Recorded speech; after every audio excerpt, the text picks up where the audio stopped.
I'd like to call the meeting to order. I'll ask the city clerk for a roll call on council, please. Ms. Hodges, absent. Mr. Mills? Here. Mr. Oden? Here. Ms. Welch Spurgeon? Here. Mr. Kleindienst? Here. If we'll all please rise for a flag salute. Now that's peculiar. Well,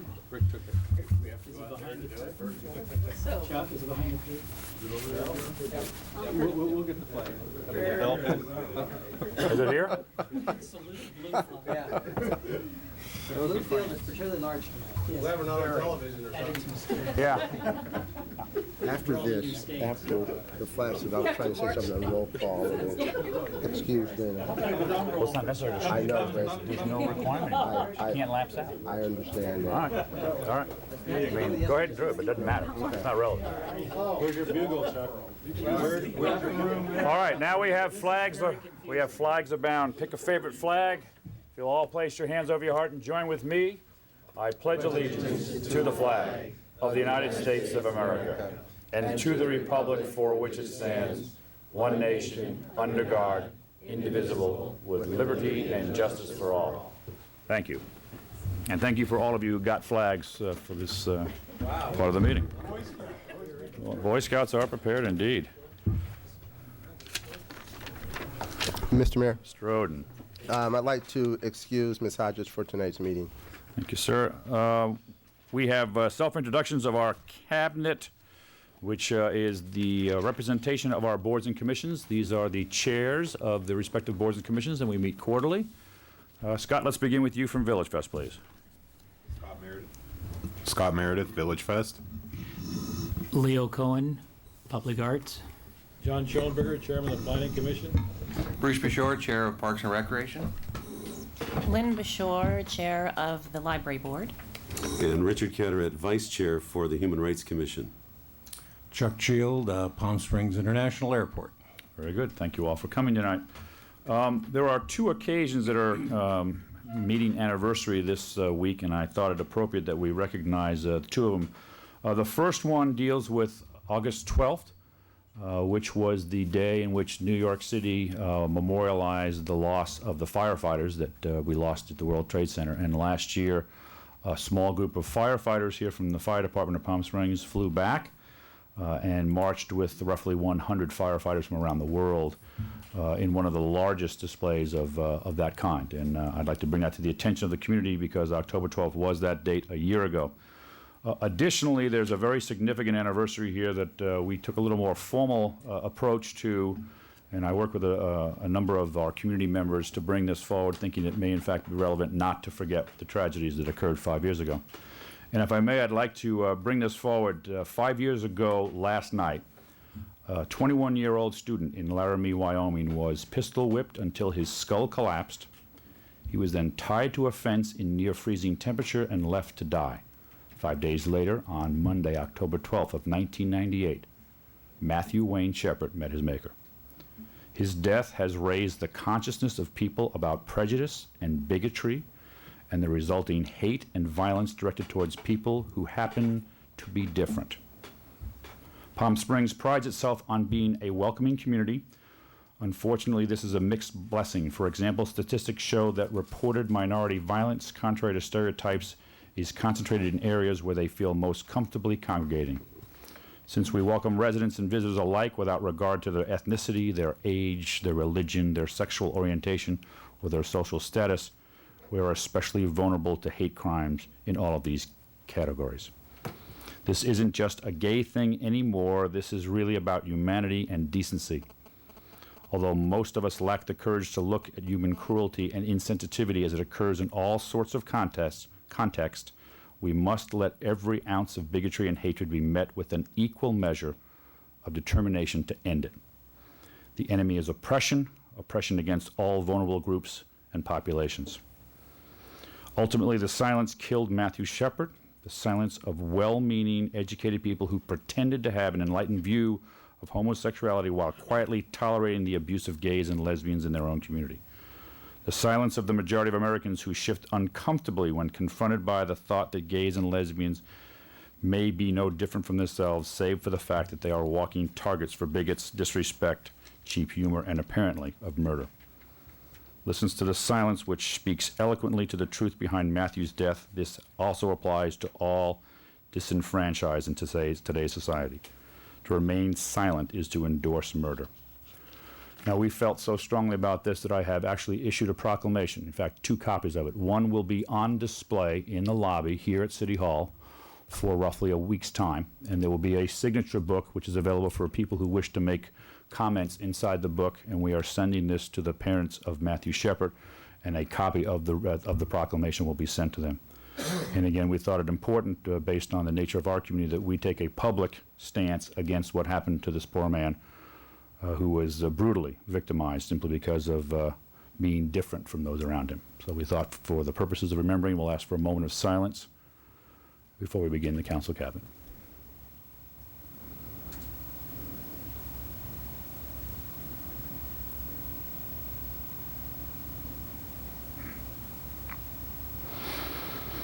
Thank you, and thank you for those individuals who came to me and requested this. I think it is an appropriate action by this council. And this, again, will be on display in the lobby at City Hall. Okay? All right.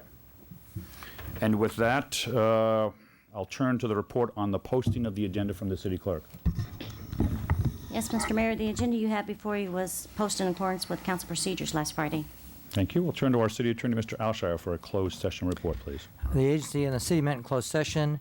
Items discussed, real property negotiations concerning Jerry Johnson. Item was not discussed. Real property negotiations with Mark Gabay. The item was not discussed. For the city, real property negotiations involving Desert Water Agency, we gave a status report. No action was taken. Concerning the Walter Family Partnership, the item was not discussed. Concerning 115 acres north of Tramview Road, we gave a status report. No action was taken. The 3 items listed involving the downtown parking structure, lease negotiations, we gave a status report. No action was taken. Exposure to litigation in 2 cases, none were discussed. Initiation of litigation in 1 case, a status report was given. No action was taken. The item involving the City of Palm Springs El Dorado Mobile Home Park, we gave a status report on a litigation matter that has been filed. No action was taken. And there were 2 items added. One was a litigation matter involving PERMA versus City of Palm Springs. We gave a status report concerning the matter. No action was taken. And also a litigation matter involving Center for Biological Diversity and Sierra Club involving the Classic Project. We gave a status report. No action was taken. Thank you, Mr. Alshire. At this time, we'll turn to our community and ask for public comments. Anyone wishing to address the council, this is your opportunity to do so. And we can probably make room between Leo and Scott. Pull that microphone up for there. Anyone wishing to make public comments?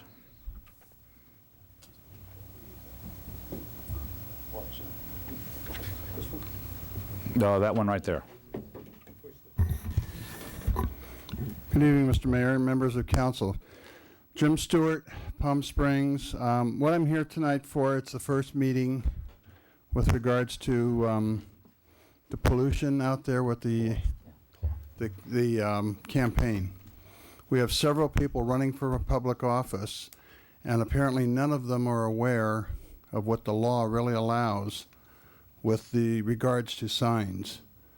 And some communities I noticed where I have signs have limits, 2 signs per parcel. Other cities have 1 sign per person, per parcel.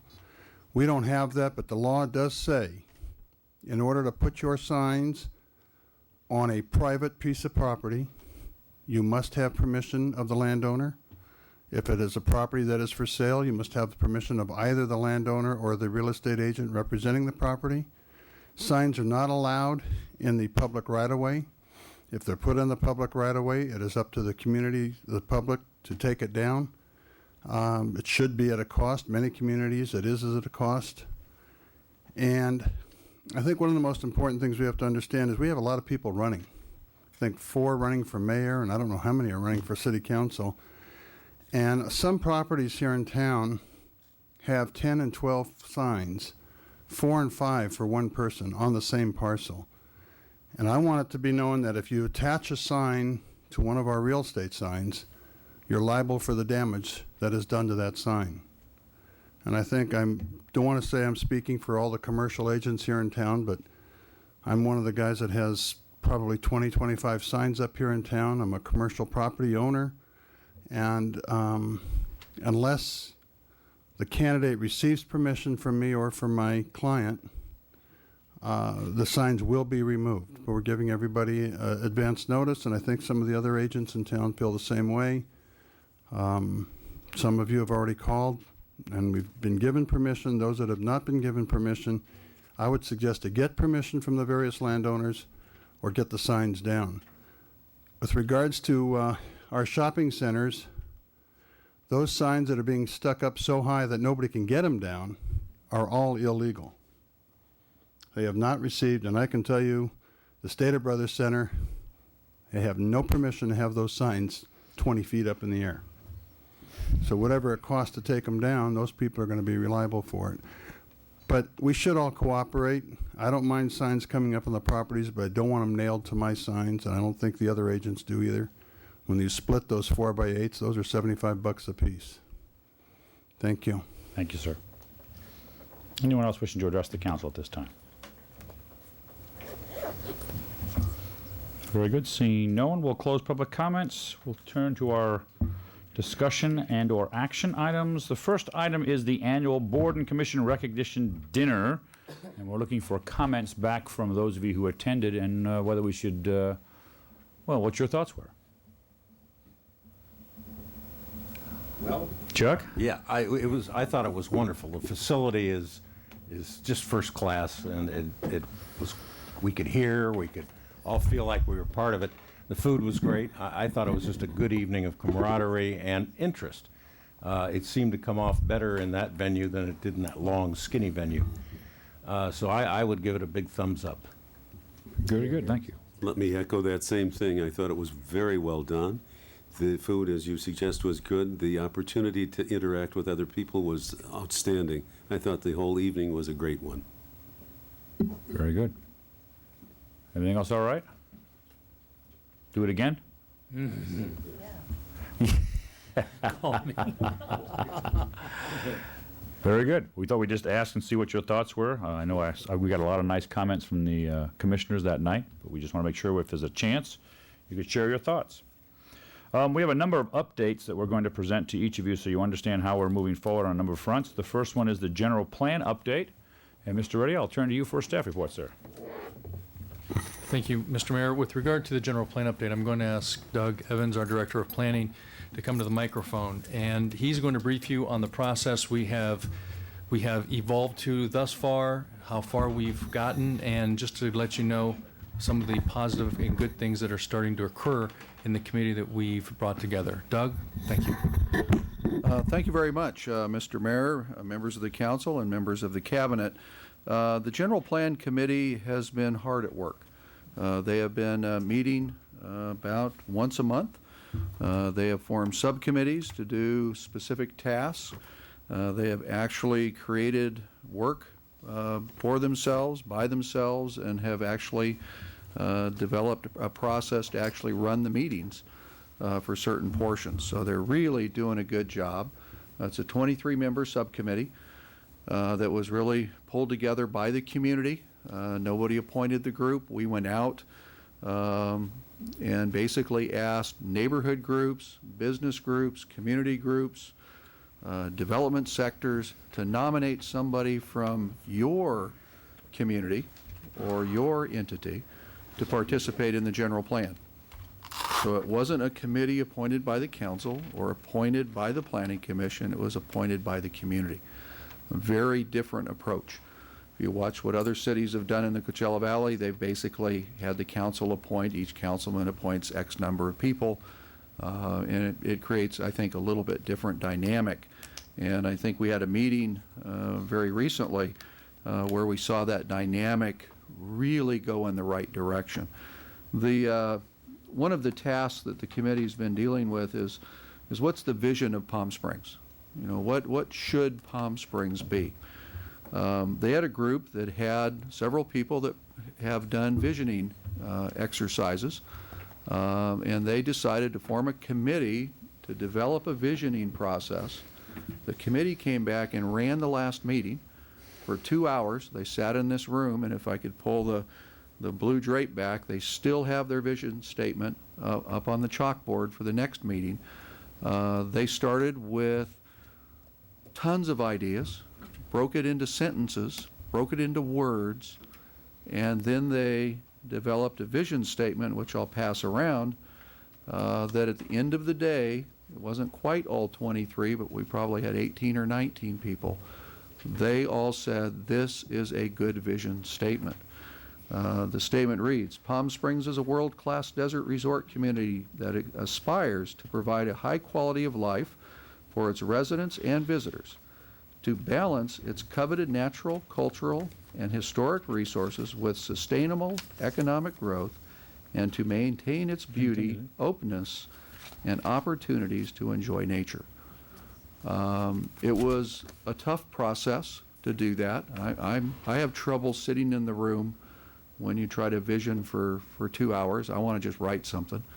But I can tell you that Michael Green chaired the group and did a 100% phenomenal job of piecing this together and getting the committee to say, this is our statement. So their next task is to think about this, come back to their next meeting, validate it, and then they're going to start a mission statement. And what I saw more than anything else is all of the committee members broke down barriers during this process. They started talking to each other. They started laughing with each other, and they became a committee. And that's been our goal, to watch them take ownership and realize your neighborhood is linked to my neighborhood, your business interest is linked to my residential neighborhood. And they started to see that because they toyed with words that described the community from their perspective. So, you know, I think it was an exceptional meeting, and it was run by the committee. Staff sat on the sidelines. They asked a couple of questions, and they came up with this totally on their own. The next task at their next meeting, they're going to talk about vision statement and really go through a process, but they're going to try to do it in a faster process since they've been through this. They're going to start their first area reviews. We're going to give them area maps and ask them to go out as individuals and look at neighborhoods that they may not be familiar with, write down their comments and thoughts, and start talking about what did you see. We've kept them away from the physical form of the city up until this next meeting, and so it'll be the first time they actually get out and get their hands into looking at neighborhoods and trying to look at development patterns and what they like, what they don't like. And we're going to give them probably neighborhoods they would not want to start with. We're going to give them very different neighborhoods. We're going to we might even give them a cross-section of the community, and maybe they do something from the mountain to Gene Autry Trail in a narrow strip and describe what they like in the cross-section of the community. So staff is still working on that exercise, but we don't want them to get in and just formulate opinions quite yet. We think they still need to get education about the community and background. GIS maps, one of the key issues that really is, before we can really take off, we have to finish. Over on the right is the first cut of the city's new general plan map. It's basically a parcel data level map, so you can go all the way down and look at your property and see what the general plan designation is on your property, and then you can build it back up to a map this size. Currently, we have a hand-drawn map, and we can't number crunch with a hand-drawn map. It takes months to crunch numbers, and when you do general plan updates, we have to be able to say what if. And with the GIS program, eventually we'll be able to sit with the committee with an interactive program, and they'll be able to say what happens if we add 10% more development in this neighborhood, and we'll be able to do the statistics virtually right then and there. So we're looking forward to that. We're getting pretty close on the general plan map. We're currently scoping the RFP for the general plan consultant.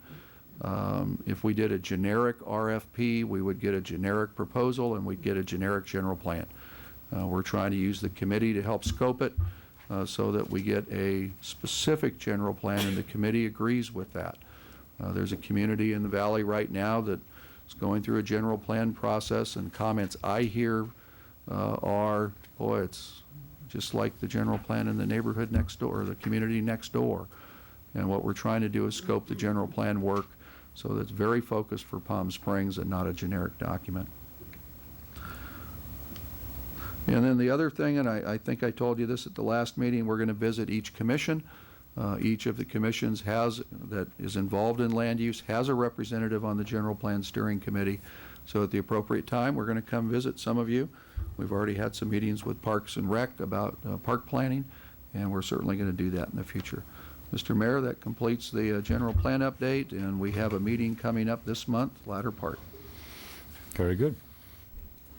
The intent was to let you be aware of, obviously, the general plan, its current status, and let you be aware of the fact that you will be actively involved. Parks and Rec, Bruce, you want to give us an idea of how that meeting went, what kind of interface you had? Maybe this is a preparation the other members should have at their level?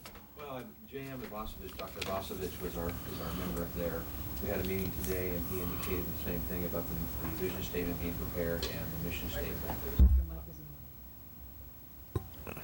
Try that over again. Dr. J.M. Ivasovich is our representative from the Parks and Recs Commission, and we had a meeting today for our commission, and he indicated again that what Doug had said, that the vision statement went very well, and the mission statement's the next item. That was about the extent of the report. Other than that, we know there's some property over there by Ruth Hardy Park, and I'll report about that later. Good. Any questions from any board or commissions of Doug? What to expect? What's your schedule look like? Are you meeting on a monthly basis? Is it that rigid at this time? Yes, right now we're meeting monthly, and when we get to, the committee would like to meet weekly. I mean, they're really starting to get excited. We won't be able to keep up with weekly meetings at staff level, and we've also cautioned them that when we get the consultant on board and when they're really up and ready, they're going to meet an awful lot, and we don't want to wear them out at the front end. We really need to scope the work, and then we're going to ask them to work exceptionally hard.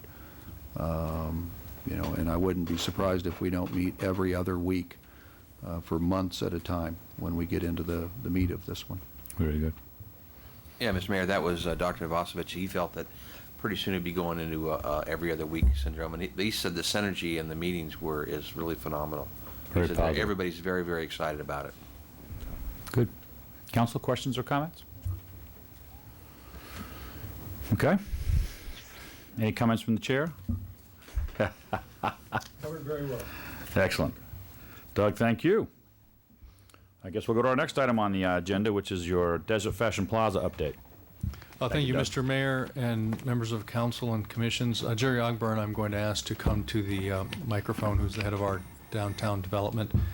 I would like to note, just as an update to council members, the construction that was occurring there was, with the construction, they had hit some electrical grid lines, and there was a couple lights that were out. They will be fixed and completely back in order on Thursday. So just want to let you know that we are taking care of that issue, and Thursday would be tomorrow. Thank you, Jeannie. This Thursday. And with that, Mr. Ogburn will give you the report on our progress. Thank you. Thank you very much. Mr. Mayor, members of the council, and others involved here with the commissions. Last spring and early summer, Palm Springs Main Street and the Palm Springs Economic Development Corporation worked with City Council to bring a request to really clean up and fix the Desert Fashion Plaza along Palm Canyon Drive. It's been a problem for a number of years, as you all know.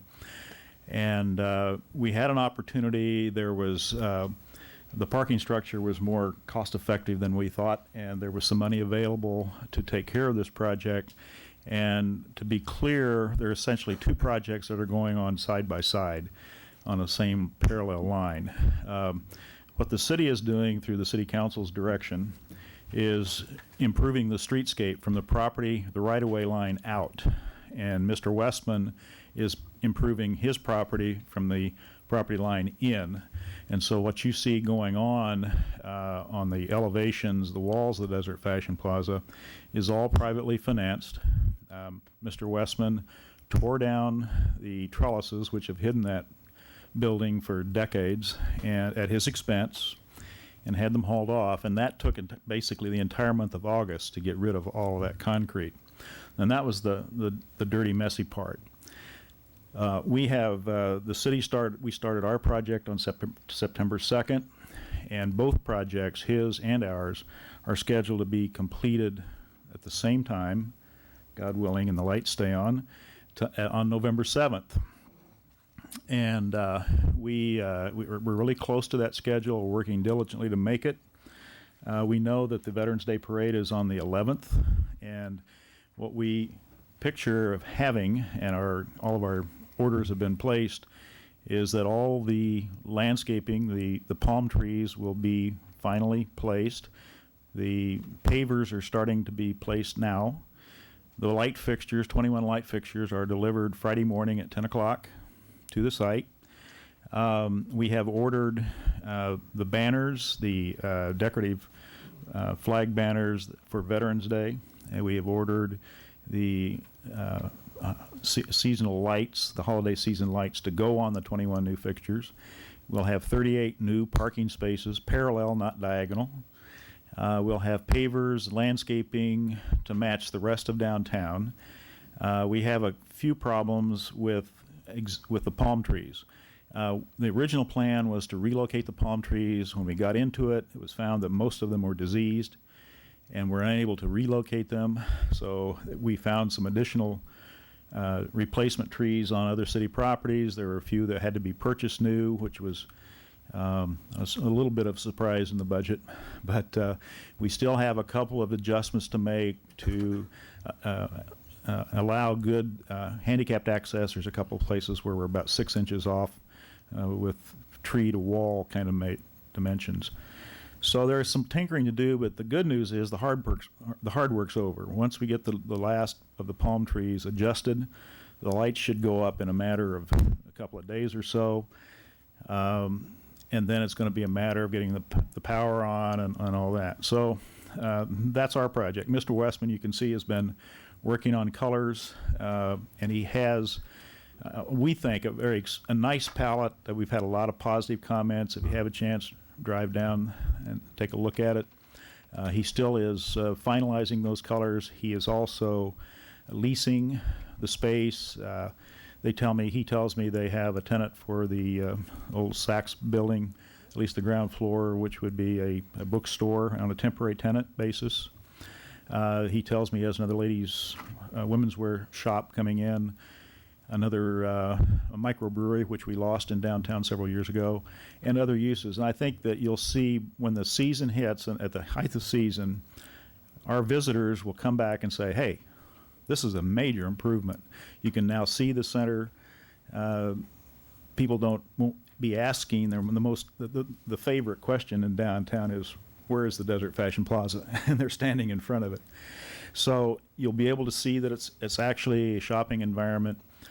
He's going to be working with awnings and signage and landscaping, and I think it'll be a major improvement and readily visible to our guests and residents. So we're quite excited about it. I know the downtown community is very excited about it. Hopefully you're excited about what you see.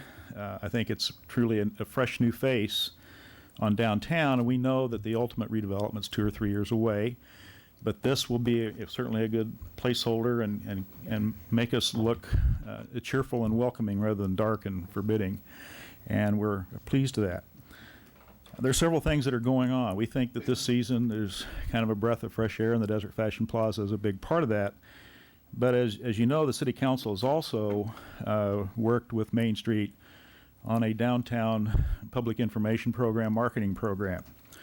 And Main Street has a marketing committee and went to identify market segments and target those. We have Desert Sun advertising that's happening every week, and the theme is Share the Legend, Shop, Dine, and Play in downtown Palm Springs. And the Desert Sun is a part of that. With the Palm Springs Life Desert Guide, we have color ads in that this year. We will have 4 displays at the airport. We've advertising in the bottom line. We have the city map, Follies. We're now the last 2 pieces.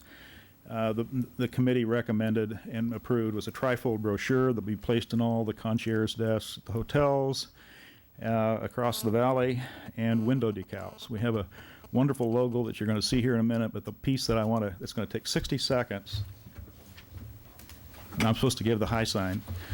What you're going to see is a 60-second video that, not yet, envision yourself as a person that's driving in to Palm Springs. There's going to be more than 30 locations in Los Angeles, San Diego, Orange County, and in Palm Springs. If you drive into Palm Springs and go to our new visitor center, and you hit the What's Happening in Palm Springs button, this is what you're going to see. This is touchscreen technology. Touchscreen centers. Thank you, sir. I knew that. I just didn't tell anybody else knew that. Yeah. You didn't know what that button is you're referring to. What is this button? The touchscreen centers, and even if you're at the Palm Desert Visitor Information Center, this is what you're going to see. Or in many resorts throughout Southern California, and you're saying, "Hey, I want to drive over to the desert. What's going on in Palm Springs?" You're going to see Palm Springs, Share the Legend, and then this is what you're going to see and hear. Not yet.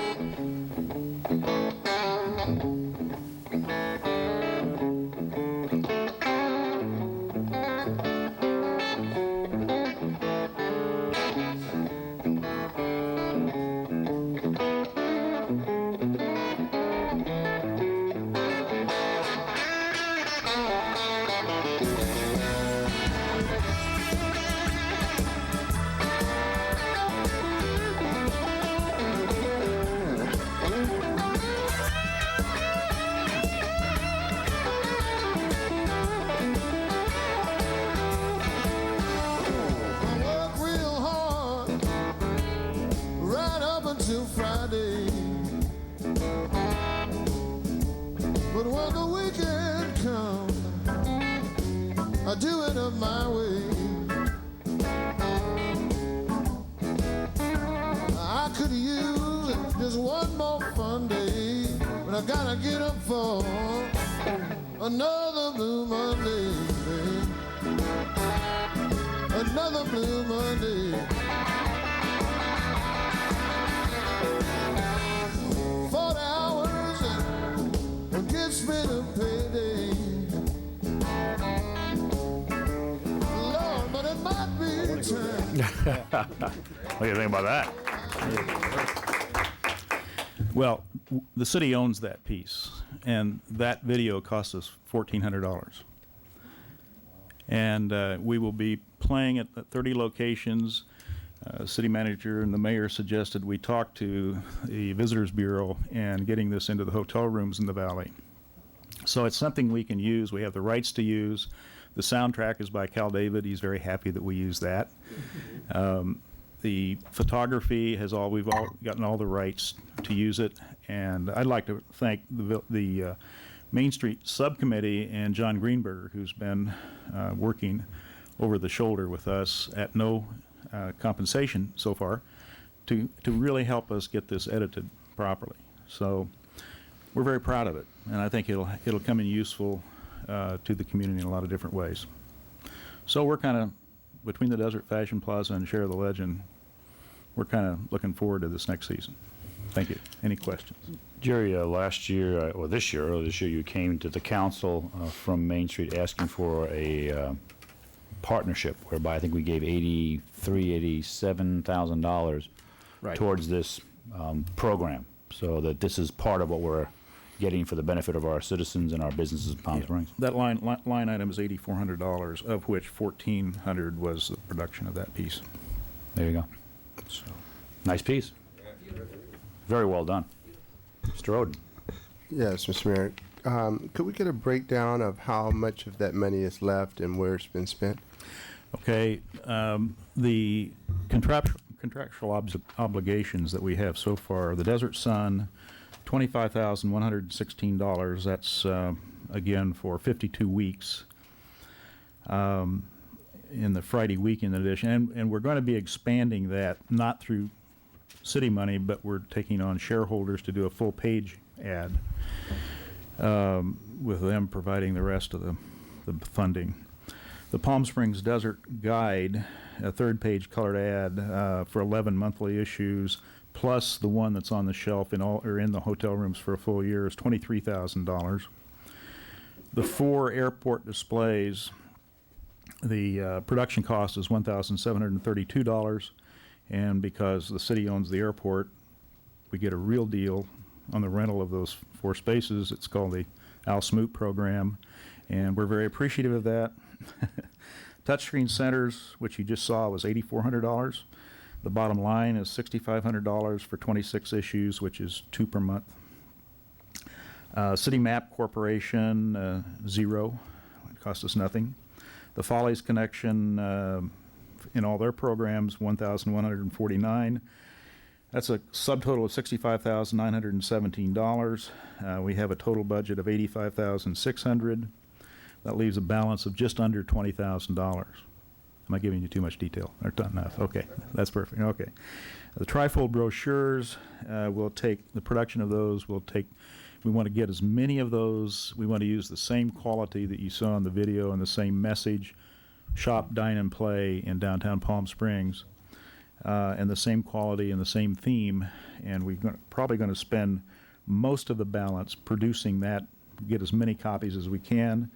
The logo itself, the standalone logo, we think would make a nice window decal, and that's only going to cost about $900 to do that.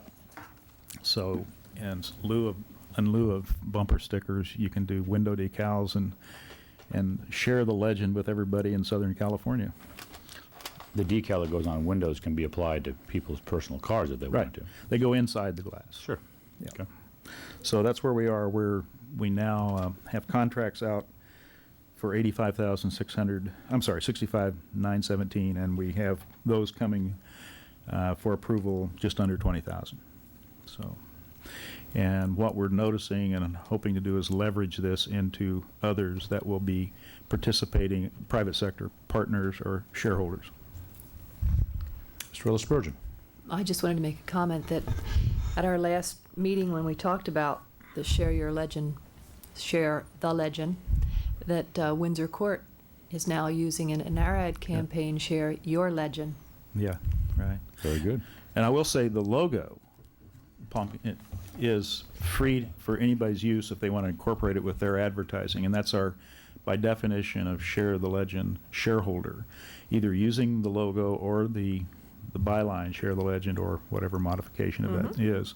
The more it gets out there, and John Greenberg says, from a marketing standpoint, don't do the big production splash. Let it kind of come out in pieces, and people begin asking, what's this Share the Legend all about? And I know there are certain restaurants in downtown that, I think the Village Pub and some of the others use that at no cost. So we welcome. Local professionals, attorneys, and CPAs could put it on their letterhead and be okay. Share the Legend. And have their clients ask, what is this Share the Legend piece? Very good. Okay. Any other questions on the Desert Fashion Plaza?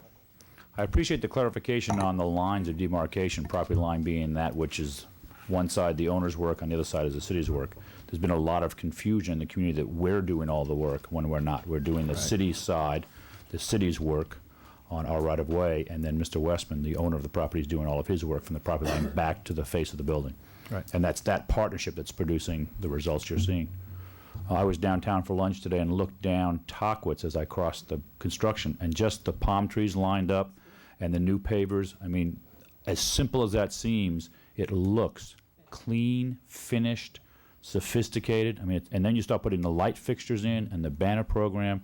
It becomes that signature that Palm Springs has developed for 10 years. Again, expanding and furthering, because we've had complaints that that side of the street was never part of Palm Springs. We didn't have the banners, we didn't have the lights, didn't have the cadence of trees on their centering. So this project is to, again, make that part of our downtown. And I think from what I've been told from many of the merchants, especially across the street, they appreciate the fact that that's being done across the way. Well, and just to add one point, the electrical system, and that's our nemesis right now, those were not city circuits. All everything on that side of the curb was a private circuit. And we kept blowing circuits because we'd have Village Fest vendors plug into it and it'd go out. So we're replacing that with city-owned circuitry to power the light fixtures. So it'll be completely separate under our control now. It'll be better for the banners, for the Christmas decorations, for Village Fest, for all those aspects we have downtown. Good job. Thank you. Anything else, Jerry? No. Thank you for the presentation. You got a minute? No. Yeah. Members of the council, questions, comments, observations? Okay. Very good. Thank you. Now we're going to turn to our own city projects, and we've got 4 fairly significant projects underway, and we thought it might be interesting to present these. And I think this is shared by some staff and some commissioners. I'm going to let each of you determine how you're going to present this. Mr. Reddy, your first one, sir. Thank you. What we'd like to begin with is the skate park. The skate park is a project that is nearing completion. The cement is just about ready to be poured in the big bowls. And actually, if I would ask David Brackian, our city engineer and director of public works, to come forward, he'll give council a quick update of where we are and then be available to answer any questions. Thank you. David? Thank you, Mayor, members of council, commissioners. As Mr. Reddy said, the skate park is proceeding. If anybody's been out there recently, you can see the bowls are, all 3 of them are nearly all formed and steel's all in. And on Monday, they're supposed to start shooting those. So we're going to get those bowls poured next week. And they're going to go right on to the concrete and the hardscape and the lights. And we're looking for completion in mid-November. Mid-November. Get the shot. Okay. Yeah, I'd like to add to that, if I may, or is that all you have, David? On the skateboard? Yeah. Skate park. We had our Parks and Rec Commission today, meeting today, and again, we are looking at the first to mid of November. I know Dave's been working with with Scott Meixel and also with the contractor on that. I'd like to go ahead and roll some pictures we took today. About 4 o'clock, I took some digital pictures to give you an idea of what's going on. This is looking southeast from the property, that's Ramon there, and this is one of the largest bowls on the western portion of the property, if you're familiar with the shape of the L shape of the center of the skate park. Go ahead and roll the next one. This is the same one. If you can kind of look at the lower right-hand corner, that is a shelf up there that to the bottom of that bowl is approximately 11 feet. These are some of the biggest, deepest bowls in Southern California. Scott Meixel and Vicki Olteen have visited some of the other parks here in the valley just as recently as the last 3 weeks. We are going to have a world-class facility here. We are totaling close to 28,000 square feet under hardscape and bowls here. And I got to tell you, as an individual and a citizen here, I'm very, very proud of this project. Walking today with the other commissioners and along with staff, it's going to be awesome. It's going to be just awesome. Go ahead and roll the next picture. That's Ramon behind there. This is actually there's some more of this. The lower part of that is that same shelf looking into that bowl. This is, again, the bowls that are on the western portion of the property where the more advanced extreme bowls are. And we'll roll here further. We'll go a little east on the property. This is the next bowl. Again, to your right is Ramon. These bowls at this point are somewhere around 8 feet. It's more of the same bowl. That's looking back towards, there's the swim center, which you can talk about that further on our later reports about the progress in the pool renovation. And this is the shallowest one. If you're looking straight where that big tree is, to the left of that, over by kind of where there's a container on the left side of that picture, just to the left of that is the existing office that we've improved and did some modifications. We have an entrance window there. So that same facility, that same kiosk will actually facilitate entrance into the pool center and also into the skate park. And that's the narrowest bowl there. That's for the kind of the beginner's routine.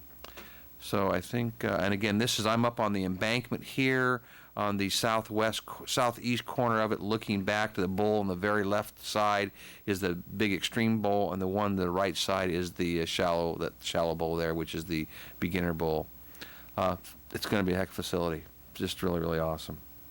I think staff and everyone has done a great job on let's just get her open. We're planning on having initially we're going to do a soft opening is our plan, and then we'll actually develop a grand opening scenario of which we will have, there's been some businesses here in town that want to help facilitate, sponsor, or somehow participate in a formal grand opening. And one of the other things I want to talk about is that was brought up, that was requested, was our fee schedule. We've developed at the commission level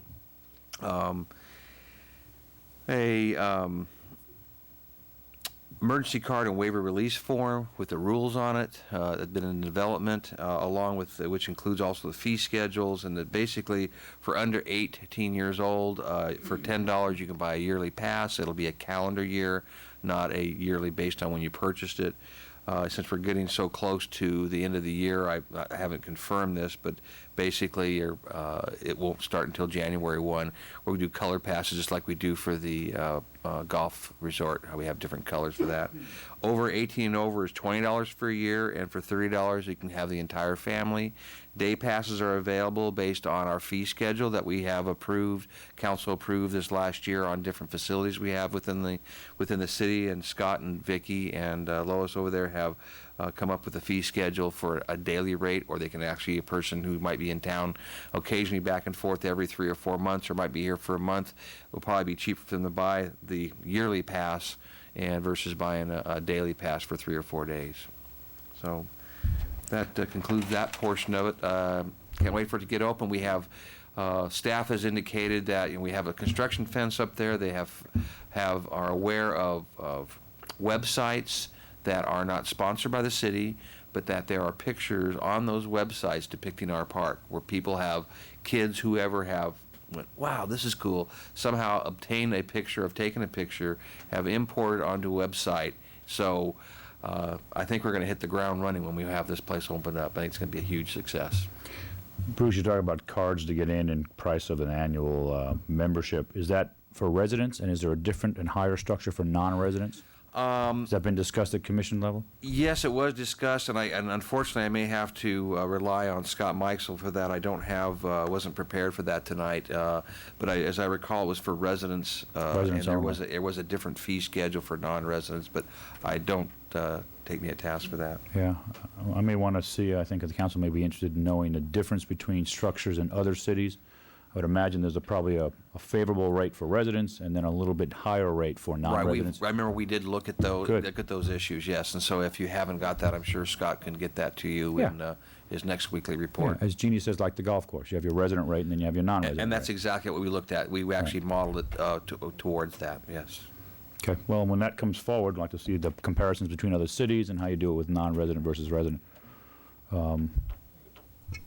World-class facility. I think you're right. When I saw the photographs earlier, 11-foot bowl, it looks like a swimming pool when you look at it. Someone's building a pool in their backyard, but the scale of it's lost because there's no figure in there. It's not as though someone's, on the bottom and crests over the top of that thing. It's 11 feet is a pretty serious bowl. It's pretty serious. One of what's really this neat is thing extreme that skateboarding. Scott brought out. I mean, basically this is a skateboard phase that started, I was probably a little past that age, but I mean, we built skate park facilities and modular buildings 20 years ago in Lakewood and Agora Hills, at least 20 years ago. And it came and gone. But the idea is that people basically used to, besides skating in the street, would actually skate and find in old abandoned pools. Yeah. So one of the design features in this, which is really cool, and I was unaware of it until Scott brought it up today to me, is that in every one of these, you have the coping, and we actually have a steel bar on there. And Vicki and I were kind of kidding. It looks like something you'd see at Disneyland. It's the monorail. This is some really beefy stuff. I mean, there's some really thick-walled, huge tubing, but is that right underneath that coping edge, that rail, that grind rail as they call it, is going to be tile like in a pool to get that old nostalgia look that they're actually in a swimming pool. So it's going to be cool. And I was kind of kidding. I said, well, if this doesn't work out, we got more swim. We got more Make it all water cool. facilities for swimmers. And Vicky Better looked at pre-plumb me, it and that's a whole other issue. But waterfall is just that makes. But anyway, it's. Based on what the reports have been in the past, it's the largest in the valley, and it's probably the most sophisticated by design and the most challenging by its extreme components. So hats off to Parks and Rec and the staff for doing an excellent job of bringing a world-class facility to Palm Springs. Well, as council knows, this has been started, I think, before I became a commissioner 5 or 6 years ago, so at least. So finally, yes. Yeah. And I don't care how attractive you make the rates, I am not buying a card. Mr. Mills? Neither am I buying a card. But I fall over when it's level, Chuck, all right? is there an anticipated opening date? Like David said, I think right now it's basically the middle of November. The contract calls for an earlier date. They're working towards trying to come up with a resolution on trying to find a way to help facilitate opening on their original contract date. And I think David Reddy and Barmakian and everybody involved is really working with the contractor to try to make that happen. Actually, if I could, Mr. Mills, David, could you give us a brief update of why they've gotten to be about a week and a half behind schedule? Yeah, the original contract completion date was, as council may recall, November 5th. When they started, they had some utilities that they encountered that weren't anticipated. And in addition, if council may recall, the situation with the design group that started doing the project, there was one significant design inconsistency that took a while to work out with respect to the wall footings. And that probably cost a week or so altogether. And so that's why we're saying it's mid-November now. Okay. Anything else, council? Questions? David, thank you. Bruce? Just want to know what size helmet you need. Big. Big. Yeah. That's nice, Jeannie. That's good. Yeah, that's cold. Yeah. At least you don't have wires attached to it and plugged into the wall, so you can zap me. All right. Anything else besides my helmet size? Anything else you want to talk about? Jeannie, stop laughing so hard on that joke. All right, let's turn, Mr. Reddy, to our convention center expansion. Thank you. 2 weeks ago, Council, we had given you a rather extensive update on the Convention Center. I'll ask Al Smoot, the director of the project, to come forward and give Council and the Commission a brief update on where we stand at the current moment. Thank you. Thank you, Mr. Reddy, members of Council, Commissioners. The Convention Center project is moving along rather quickly. I thought you'd like your own copy of the plans, so I have your reduced version here, and if you have a magnifying glass, you can probably read them. The plans on the wall behind the city manager on the right-hand side is a floor plan of the building, and the features of this particular building that we're doing in the design process is we're basically turning the building around, and its entry will now be on Calle Alvarado facing the mountains to take advantage of those views. We're expanding the exhibit hall to 100,000 square feet, and we're adding flex space that can be used for a ballroom as well as meeting room space on the west side of the building, and we're developing these large pre-function areas and registration areas for the building. The drawing on the left is an interior shot of the main lobby. The big glass wall on the extreme left would be facing to the west to where you would be able to stand in that lobby and see the mountains from that location. There will be a lot of stone and other natural features in this building. This is a $25.5 million project that will be on the council's agenda next Wednesday night to authorize us to go to bids with the plans. We will be, if everything goes right, breaking ground and starting construction on December 6th. And May 7th of 2005, we'll open the doors, if everything goes right. So that's where we are on that. We're racing to get all the plans ready. Spent several hours today on conference calls going through the minute detail of getting the demolition plans ready to go, and we're about there.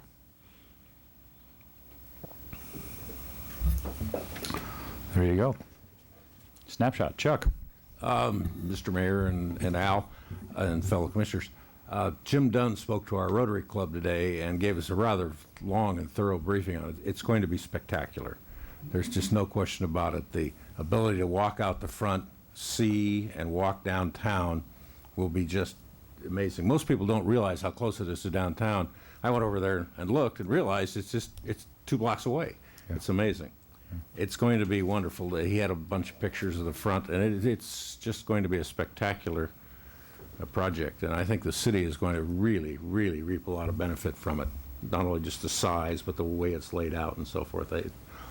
And as I understand, you guys in Hawaii, people were just awe about it. So Hawaii was ASAE, and we got very strong leads, got 12 strong leads, still pursuing them, and still looking to bring businesses. I think when we do the groundbreaking, I'm told that tourism is going to have contracts signed that day by 3 major conventions, including AOPA, which is the largest convention business in the valley, not just Palm Springs, the largest piece of business this valley receives, and they are signing because of the expansion. They would not come back without the expansion. That along with 2 others, and then behind it many, many more. What's important, though, is the completion date, which has got a little bit of wiggle room right now. We're trying to firm that up, but certain business would be lost if we extend beyond the date. Much like you talked about delays in skateboard, the ramifications here are financial and pretty massive in implication. But it is a wonderful facility. The flipping just to the other side changes the distance to downtown. Even though if you start at the east side of the convention center, walking internally is not, your meter's not running yet. Once you walk out the doors is how far to downtown.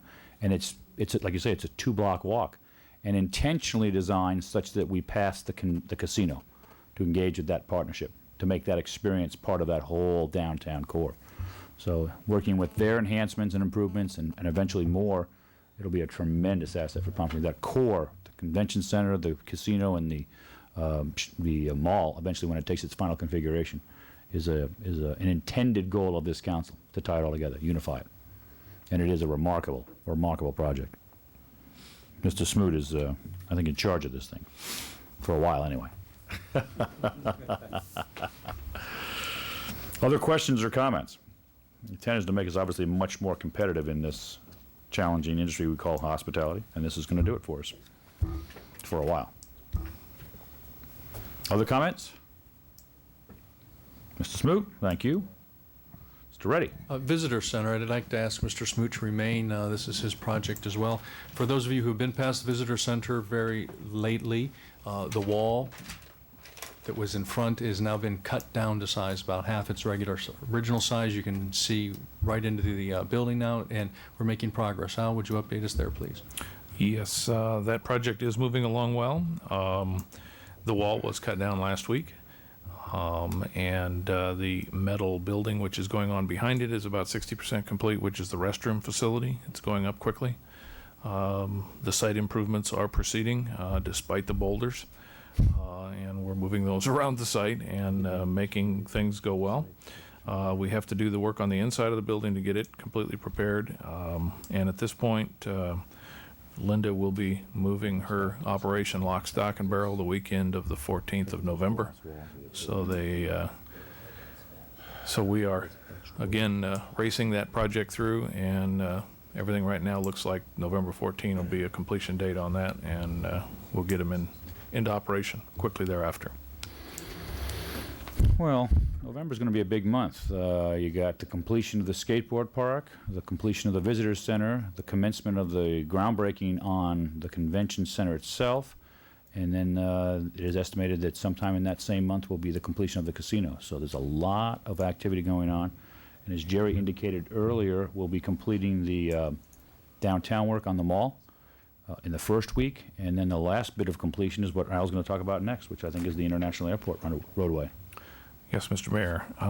The project that the airport has going on, I'll send you around a drawing that helps you understand what will be happening over there once we open this project. We are in the midst of completing about $7.5 million worth of improvements over there. If you've noticed in the last few days, we've paved a whole bunch of roads.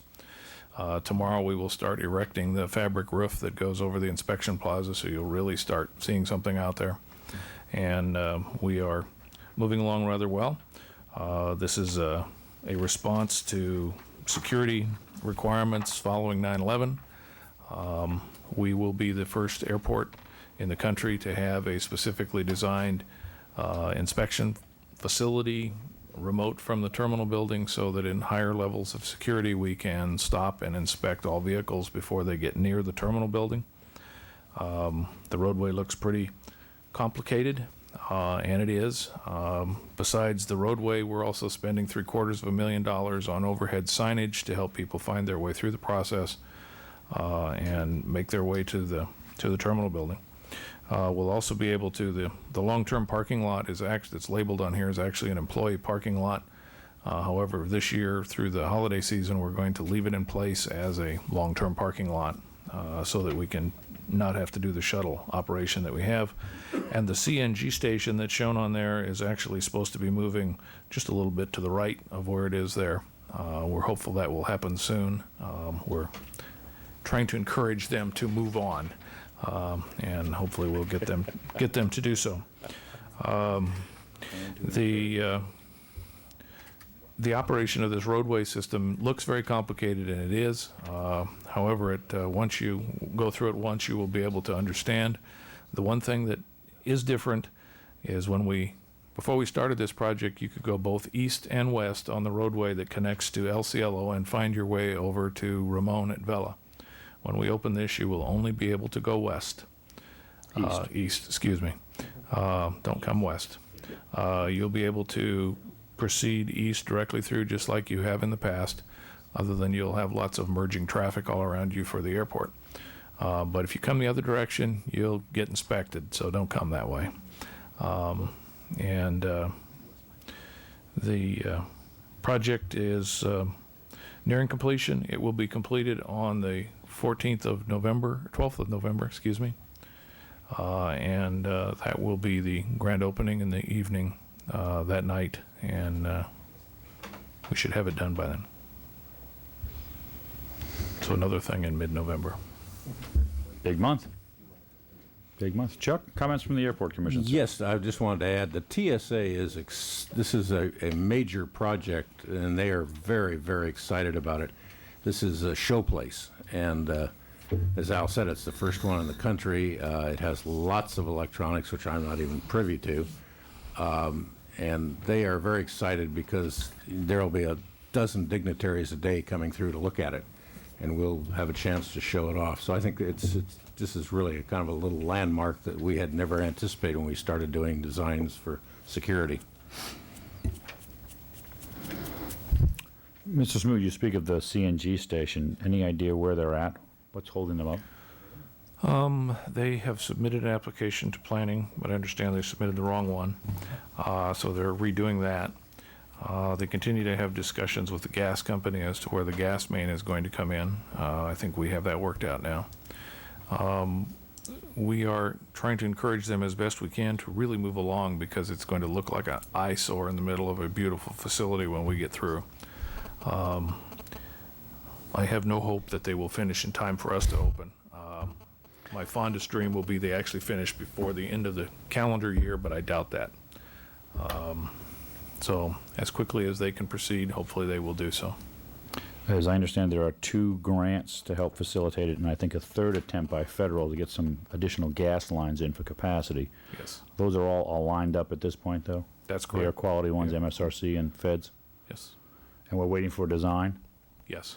One of the things they tried to submit was sort of a standard metal box top, kind of generic, and at my committee level discussions, I indicated that I don't think that's what you want to represent at the airport. We've got this beautiful facility that's got the signature, if you will, of the sails, of the fabrics, and to have something that would complement that would be appreciated. So I believe they were attempting to get there. I don't know where they are right now, but the intent was They got try there. to bring it.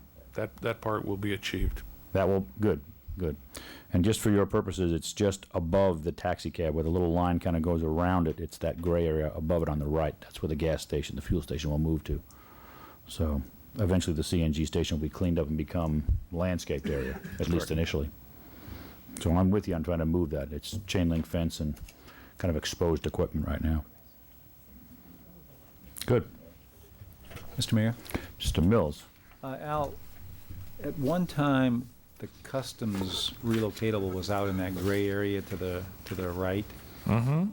Is that no longer there now? Is that correct? It's been moved. It was relocated where it says the permitting office there. Right. That's where it That's is it? now. That's where it was going to be for customs, but then they decided they didn't like that, and they now will be over in Signature. And so we're using the Okay. building for some offices out there ourselves. What will happen in that gray area where they were from a landscaping standpoint? Is there anything in there? The both sides of that road in that particular location are drainage basins, settling ponds, whatever you want to call them, for drainage, and they are landscaped with, I really don't want to tell you because it'll ruin the surprise, but there is a lavender-colored rock that goes into that basin, and then there is a very large circular berm that goes all the way around that if you stand in the middle of it now, you can begin to get the feel of it, that will kind of encapsulate you once you pull into that area and let you know that you're in something special. Hopefully it will help people start to slow down so they don't run over us at the inspection plaza, because it will get their attention. It will look very nice, Okay. even though it will be rock.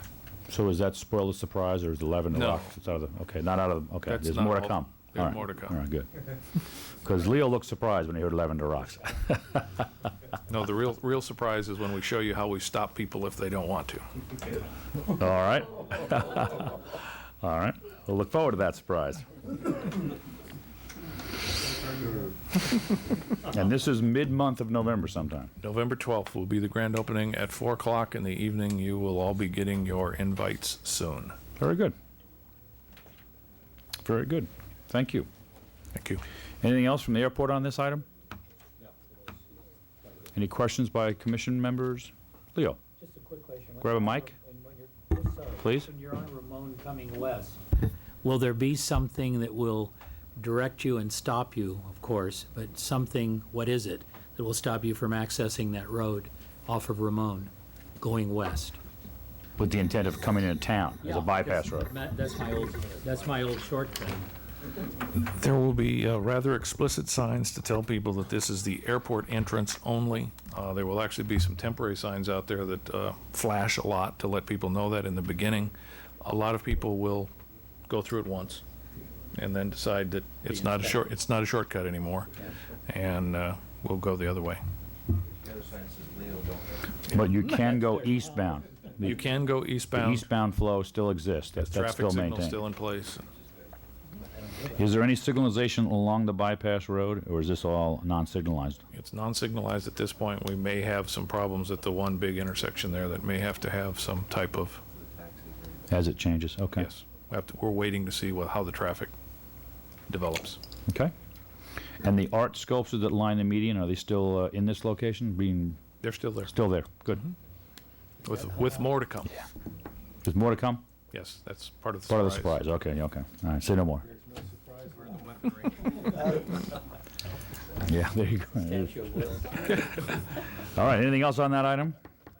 Well, item 5 is your chance at the commission level to tell us what it is you want to see at the next council cabinet. So part of what we ask at the end is, what do you want to see? And if you don't have anything, then obviously we prepare an agenda for your pleasure. Mr. Bashir. Mr. Mayor, are we still going to go ahead and do a roundtable of just bringing you up to speed with what's going on with each commission? You mean tonight or next? Not tonight, yeah. I don't think that was, I'm asking Mr. Attorney for that one. We had this discussion a little earlier. Right, it doesn't appear that that's listed on the agenda. It was something that was brought to our attention by our city attorney that it wasn't agendized, which is a shame because the dialogue is part of what this cabinet is about, but it had not engaged the dialogue back. So we talked this time, and we apologize for that misstep. But we'll make sure that's corrected next time. Would you like that on the agenda next time, sir? Absolutely. Absolutely. I mean, you waiting all that to talk and you couldn't do it? Can I bring everybody up to date with some of the pool renovation, which is an item that's just about ready to? I have to defer to my city attorney because he's controlling an agenda. I didn't control the agenda in the sense of putting it together. The only items we can talk about are the items listed. We can talk about skate park, convention center expansion, visitor center, and the airport. Well, seeing as how the pool renovation is part of the skate park project, I guess not. Thank you. Other requests Mr. Mayor, for if I items? may, Please. I would at least like to introduce you to our new city librarian. If you have not met her, Barbara Roberts is in the audience. She joined us on August the 4th. And we're very happy to have her. She has great ideas, and we're really excited. I'll be glad to share those with you next time. I have spent time with her. We have talked on occasion, and she has got very good ideas, and I'm looking forward to seeing many of them implemented. Other requests for future meetings? Yeah, I'd like to have a meeting earlier than their January so we can address some issues that I think every commission here has. I'm disappointed. I spent time today preparing a full agenda about all the activities that our commission has, bringing you up to date on all the different projects we've got going, and that's what I thought this whole cabinet was about. So I'm very disappointed in the fact that we're not able to do that. And we apologize for that. We can consider on future agenda for calendar to see if we can get you back here sooner than January. We can move that forward, because part of the dialogue is the importance of this. Well, plus also with the community watching, it can bring them up to speed. It's kind of our PR, our promo for each one of our commissions of what's going on in the community. I mean, this is our starting our heavy event season, and if I can't really bring the public and you up to speed until January, it'll be over. We miss the opportunity to be able to do that. Well said. You can hand anything out after, yes, by all means. All right, anything else for future items then for consideration? And we thank you very much for coming. Our next meeting is at this time scheduled for January 14th. We'll investigate the idea of an earlier meeting in the future. Seeing no more business before the council cabinet agenda, we'll stand adjourned. Thank you and good night.